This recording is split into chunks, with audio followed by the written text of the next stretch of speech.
ఈ నియోజకవర్గంలో ఇప్పుడు అంటున్నారు ఒకరిద్దరు ఎమ్మెల్యేలు ఉన్నారు. 7 గిరిజన ప్రాంతంలో ఎమ్మెల్యేలు 5 మందిని తెలుగుదేశం పార్టీని గెలిపించిన బాధ్యత మీ అందరిది. తెలుగుదేశం జనసేనని గెలిపించారు, ఎన్డీఏని గెలిపించారు, కానీ ఇక్కడ మాత్రం గెలిపించలా. ఇంకోది ఇక్కడ అరకులో గెలిపించలే. ఎక్కడైతే నేను అభివృద్ధి చేశానో, ఎక్కడైతే అభివృద్ధి అంతా కూడా నేను ఇక్కడ శ్రద్ధ పెట్టానో ఇక్కడ మాత్రం గెలిపించలా. కారణం నాకు తెలియదు.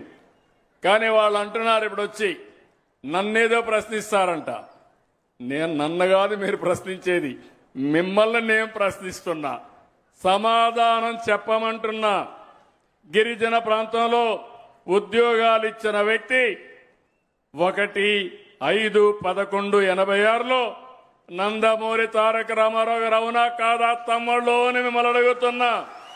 అది కొన్ని సవాళ్లు ఎదుర్కొంటే రాజ్యాంగబద్ధంగా ఇవ్వచ్చని మళ్ళీ నేను ముఖ్యమంత్రి అయిన వెంటనే దానికి మళ్ళీ నేనే ఒక జీవో ఇచ్చాను, జీవో నెంబర్ 3. అది కూడా డేట్ కూడా చెప్పాను చాలా స్పష్టంగా. ఆ జీవోని మీరు ఒకసారి చూస్తే 10/1/2000లో నేనే జీవోని ఇచ్చా.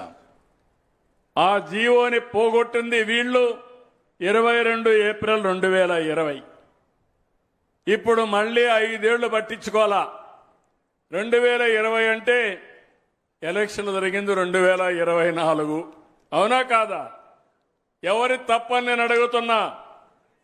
ఎవరి తప్పు? వైసీపీ తప్పై చేతులపై ఎక్కెత్తండి.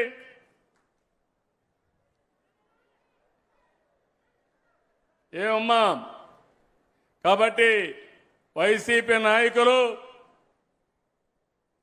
ఈ పాడేరుకొచ్చి నేల మీద మీ ముక్కును గీసుకుంటే అప్పుడు బుద్ధి వస్తుంది మీకు. మీ నాయకుడిని అడగండి, ఎందుకు చేయలేకపోయి అడగండి.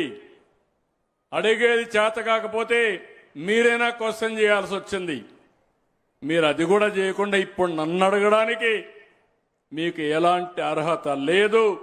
కానీ ఒకటే చెప్తున్నా, ఈ గిరిజన ప్రాంతం నా సొంతం, ఈ గిరిజనులు నా వాళ్ళు, ఈ గిరిజనులకు అన్యాయం జరగడానికి వీలు లేదు. మీతో నేనుంటా.